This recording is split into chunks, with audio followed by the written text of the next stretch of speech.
Hello, everyone out there and people from England. How's everyone doing? How's everyone doing? So I'm Cole, and it's been a while. I know that it's been since my last upload. Things have been busy with school and everything like that, and have had a whole lot of opportunities. But as you can see, a little bit new, different setup. I typically used to do this on my phone, but now I'm trying to do a lot of different things here. Hopefully, the quality will be a lot better, guys. And yeah, so we're gonna do some fun today. We are going to talk about a show that I personally love. That is the show Avatar: The Last Airbender. Now, this show means a lot to me.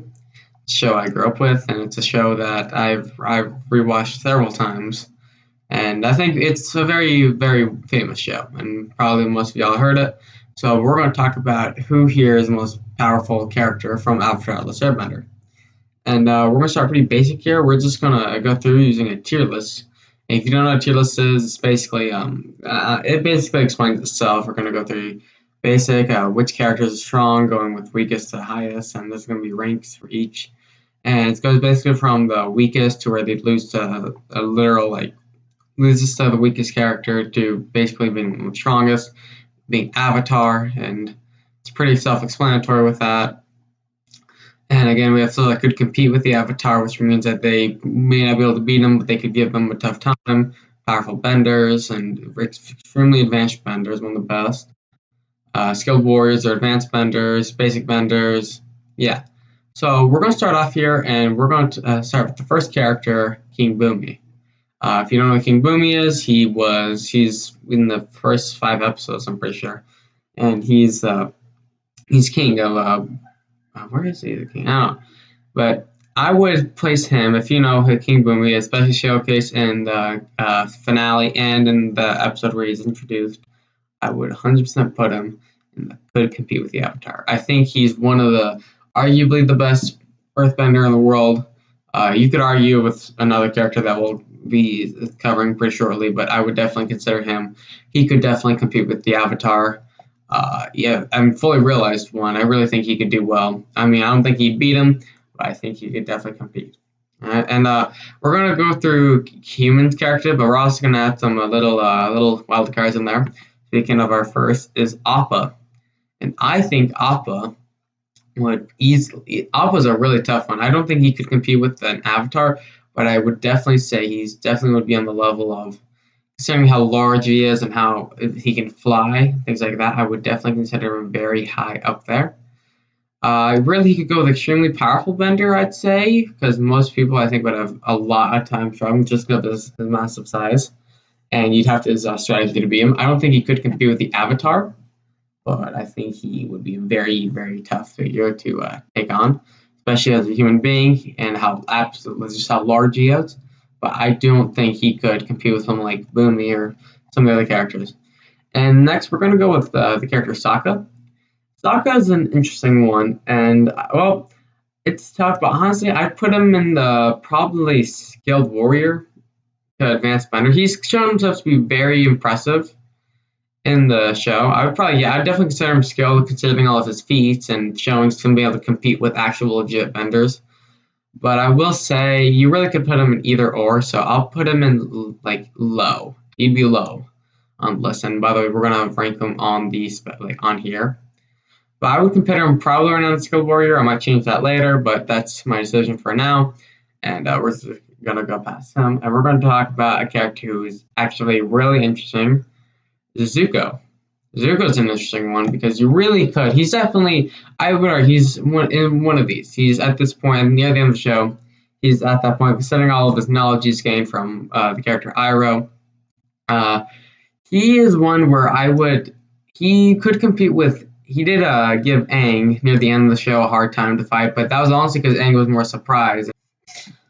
So I would definitely say Zuko, personally, he would definitely be up there. I would not consider him being able to compete with the Avatar per se. I'd probably put him. It's really tough to say about Appa. I would honestly probably put him below Appa. I'd put him a little bit below Appa, but he definitely could compete considering his character of Azula and all of that. And again, we're going to go through some of the pretty strong characters here. And let's see who should we pick next. I know we're going through the list here, but let's just pick one out. We're just gonna do May. May's a good, interesting character because I feel like it's pretty easy to say for her. It's kind of tough for May because she's shown to be pretty impressive, but like also not like I mean she's able to compete a bunch of like with guards and things like that. I probably again would maybe put her in skilled warrior, but again, it's kind of just yeah, there's really not much there. I would definitely put Taka above her. She's skilled. She could take down multiple people, but again, she's just kind of there. She's obviously the weakest member of Azula's team. And now Toph. Toph is a really interesting one. I would definitely put her with Boomy, and you really could switch these two out if you know anything about the comics. They actually fight, and it's a stalemate. So I would say, I mean, Toph's a child, but also Boomy is extremely old, like extremely. So honestly, you could really argue both right now. I'd say more for Boomy closer, just because of his age, and I think showing his like actual like strength over the attacks. Toph is probably better technique, but Boomy just has more ferocity, honestly, to his attacks. Though the creation of metal bending, but also Boomy's able to earth bend without even touching the ground, which is pretty impressive, and his level of specific skill with it is honestly unmatched. And we're just going to define one. Cabbage Guy is basic human, not really an explanation there. Yeah, actually, it's basically Avatar. Yeah, let's see here. We got well, Momo. Momo, like honestly, Momo. Yeah, Momo is probably much the lowest character on this list. Really, you can really have a lower character. So, and then next week we're going to do is that Zhao. Zhao is a good one. I would say he. Oh, he was. I'm gonna put Zhao above Mei and Sokka. I'm gonna put him above Mei and Sokka. That's like about it. I really don't think he can kind of. I don't think he can really beat with the other characters. So that's what I'd say for now. Then next we have. Let's do a fun one. Here we go. We got. Sorry, I don't even remember this guy's name. I'll be honest. I know he's important, but that really should just tell you how much of an interest he is. And if I remember correctly, he's a pretty basic fighter, honestly. Next, we have Sokka and Katara's dad, who again I'd put him. He's a skilled warrior. He's fought a lot, but really not enough showings. He's able to compete. I mean, it'd be weird to say Sokka would beat him. So I guess I'd put him above Sokka. And honestly, looking at it now, we actually could argue Mei is above Sokka because of her specific skills and everything. But honestly, I still put Sokka above because when it comes to like hand to hand fighting, really Mei can't really compete with someone like Sokka, especially with his weapons. So yeah. And we're going to do Katara next. Katara, I would definitely put Katara under, again, extremely powerful bender. I don't think, again, she could compete with her, though she did able to defeat, she was the one to defeat Azula at the end, which was really neat. But you really could, I don't know who you say is better, Azuko or Katara. Katara, they both trained with masters, and I don't know. You really actually could argue because they didn't really fight that much in the end, especially where they're considering how Zuko's had a varied growth. His growth was pretty exponentially in the last season in both character and in pre-power because doing way more than he really could have. So you could argue either or. I'd probably say more Zuko though, personally. Maybe I'm biased, but I'd say probably Zuko. Next is Azula. Now we could go with the end of the season Azula, but I think we're going to go with just normal Prime Azula. If it's normal Prime Azula, then I would say, considering her ability to use lightning, I would consider her probably the top here. She'd probably be the top of extremely powerful bender. I think that's pretty agreeable. And next we got the Spirit Monster. Now Spirit Monster. I think he can destroy large buildings. I mean, I would say, yeah, he probably could do well against could compete with the Avatar. Very strong character, but I just, not a whole lot of showings. He's just a normal creature. He doesn't really fight much. So I'll just put him here, I guess, for now. I mean, I don't really. Yeah, I probably would say he probably couldn't beat Toph or Boomy, but yeah, I know he's. I mean, he's a huge monster. So Ursula is again pretty basic human. I'd say no showings. And the old Fire Lord, or Iroh and Ozai's dad. Sorry, I don't know the names that much. It's been a while, but I would say he is. I mean, he's an old man. Last time I seen him, but I would assume he's probably an advanced bender, just by implications. He was probably a pretty good bender, but I put him at the very bottom of that list. And again, very well could be Momo could beat him up, and we'd have no clue.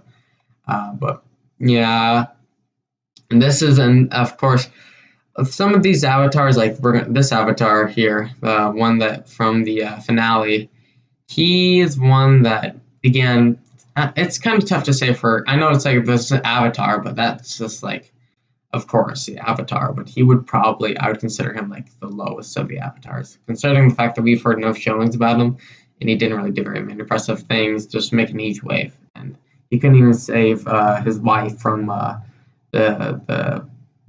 the face demon, which we'll see later on in the ranking actually.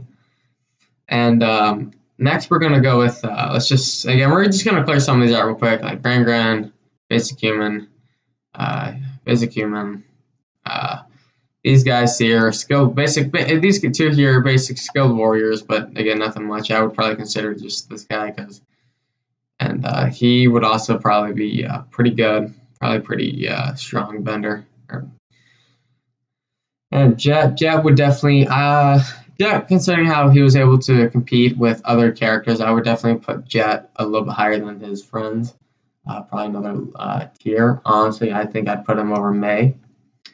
And yeah, Kyoshi is definitely up here. She is definitely, arguably, one of the best in the Avatar. And again, it's sad that we don't have too many showings of the old avatars, but like it's pretty clear. She is way past this guy. And Jean definitely could do very well. I don't know if it's Brandon the face team. Man, he is a very, very impressive firebender. Like definitely one of the best. Honestly, I mean I don't know, but I would definitely say yeah, he could definitely do well against Avatar. His feats of non-comet were insane. Like, he was doing stuff that like comet firebenders could do normally. Like, that's pretty impressive, I'd say. So I would definitely put him up there. Maybe above the moons. It's hard with spirits because it's the implications, but I'd probably put him above spirit. And next we have next we got Sozin. Actually, I'd put Sozin as pretty high up here. Though we don't really have too many showings of him. He might have been, I would assume, probably an amazing firebender, but again, and considering the fact that he did like, I don't know, smoke bending, fire. It's hard to describe. To take on an entire volcano's worth of fire, that's pretty insane. But I would say probably for right now, considering his showings, I would put him down here. Yeah. And Paku, I believe that's. I'm sorry if I'm gonna get the names wrong, but Paku also very high there. Most of the a lot of the levels of the White Lotus are going to be up here, obviously. I would probably that's a good question actually about him. I'd put him over Azula. I don't know if he could compete with the Avatar at that point. He's actually I'd with the normal Avatar, he probably could do pretty well, but honestly, I think I'm going to put him right on the cusp of extremely powerful bender. I think that's pretty fair. And it's just her, but it's her, I'm going to say her with, like, normally she's just a normal, pretty experienced fighter. But considering with her animal, which is able to compete with Appa, that really takes her up a lot. But I'm just going to consider her, and she's just like a basic fighter. I'll probably put her like up here, which is, I think, pretty fair. She probably could beat these two. Then we got Kubo, the face stealer. Kubo is okay. He probably is on the level of, I would say, same effect as the demon, and he's stolen a lot of face support, including the Avatar's wife at one point. I would put him a pretty extremely powerful bender. But again, no real feats or showings. He's just a scary bug. And I don't think a character like Zhao would probably be able to deal with that, showing how his powers would work. Be pretty tough to handle, but I think most characters up here could probably figure it out. Maybe Appa and Spirit, but I'd consider him majority of times. And no, yes, he's definitely going to go up. Oh, honestly, yeah, all the way up. Yeah, this is where I. Yeah, and so that's Sotaka Swordmaster. Sorry, I don't remember the name. He definitely is again. He's not a bender. He's the weakest member of the White Lotus, but he's definitely absolutely the most powerful non bender character. I would say definitely above all of these. Because again, after a while, it just gets to the point where humans just can't compete with some of these benders, like what they're able to do. Honestly, he could probably defeat Katara and Zuko, but anything after Appa is pretty done for. But I would. That's a tough one, actually. And I honestly would put Google up 7 for my rankings right now. I actually put him above 7. But I'd put him right on the cusp because he'd have to get real close. But the fact is that Zuko was actually showing being pretty impressive to him. Definitely.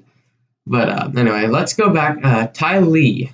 Ty Lee, I would say, is like, ooh, Ty Lee, actually. I know I just said about, I know what I just said, but Ty Lee might actually be the strongest. You know what? I would actually put her right below him because I don't think, especially if he has a sword, I really don't think she's going to be able to take him down. Considering his just level of skill, I really think he's just gonna. If it's a full fight, I really don't think that they'll be able to defeat her. But yeah, let's put that big. I guess big is a little stronger. Big guy. Yeah, just put some of these, and then Roku. We have more strings of Roku than Kyoshi, but Kyoshi is very powerful. I would put Roku based on feats above Kyoshi. Yeah, I would probably say Roku, but you could really argue against these two. These two have some insane feats. Like again, stop nearly, but because he didn't fully stop the volcano, and she pushed the entire. You know, yeah, I'm gonna say Kyoshi's stronger than Roku. You know, I changed my mind. Suki, really, it just comes to us. Could Suki defeat Ty Lee? Now we saw her lose to Azula, which is like pretty it's a tough one. I mean, I would. It's honestly, I'd say yeah. Six would more likely defeat Ty Lee. Yeah, Ty Lee. Next, we've got some pretty hard hitters. She would, if you know the episode, yeah, that's pretty fair. Especially if on a full moon, that's like she could do a lot. But normally, probably actually less than Katara. Actually, I'd put her right there. And now we've got some really heavy hitters. This is the last Avatar that we've known, who is the Airbender one, and she apparently was one most dangerous. But also, which she doesn't have any feats, but also based on that saying, I would probably put her above this guy. It just makes sense.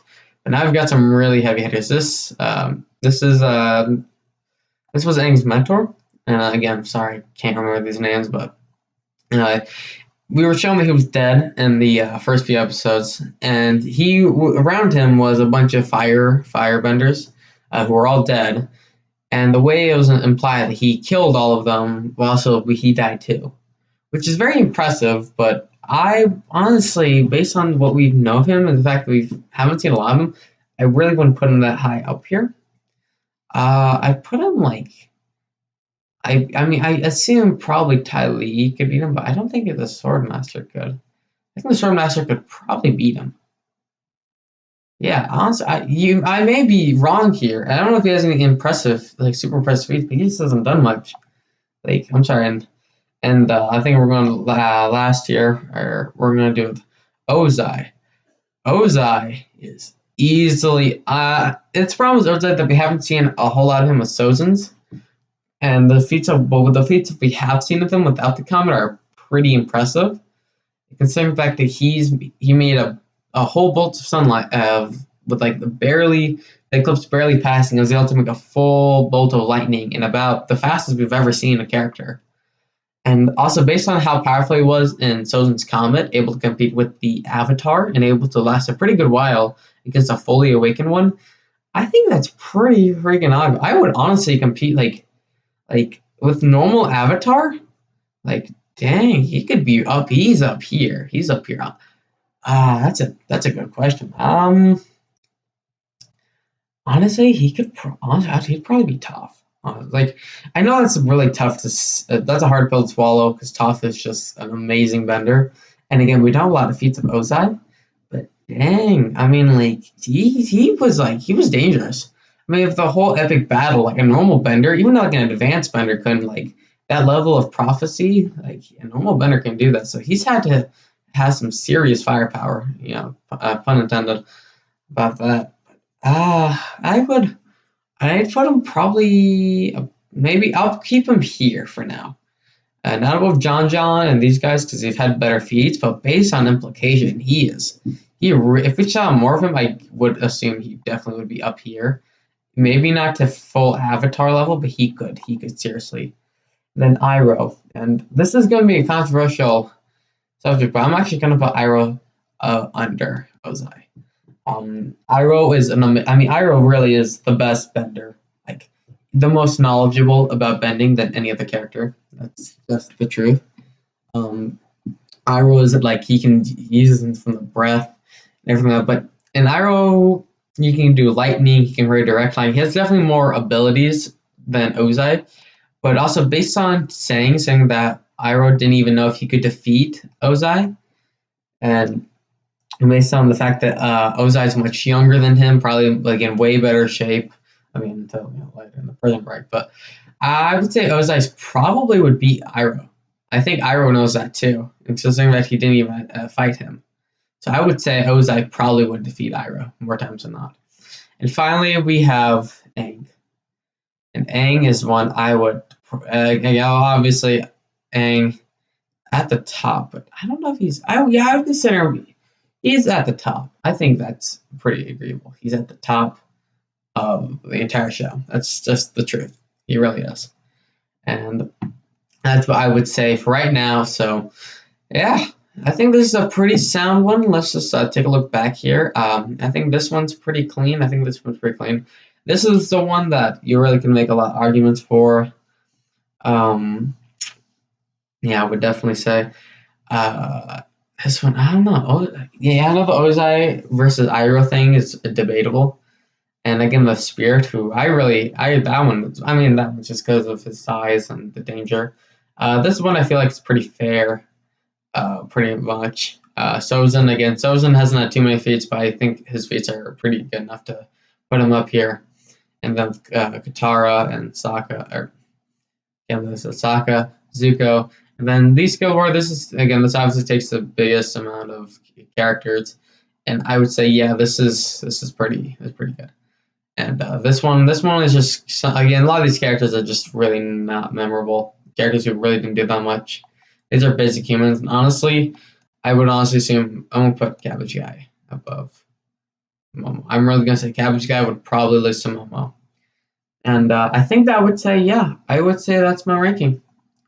I wonder what y'all think about it. Give me some in the comments. Tell me like, hey, I disagree strongly or something, or give me actual showings, and I might even do some community polls about it.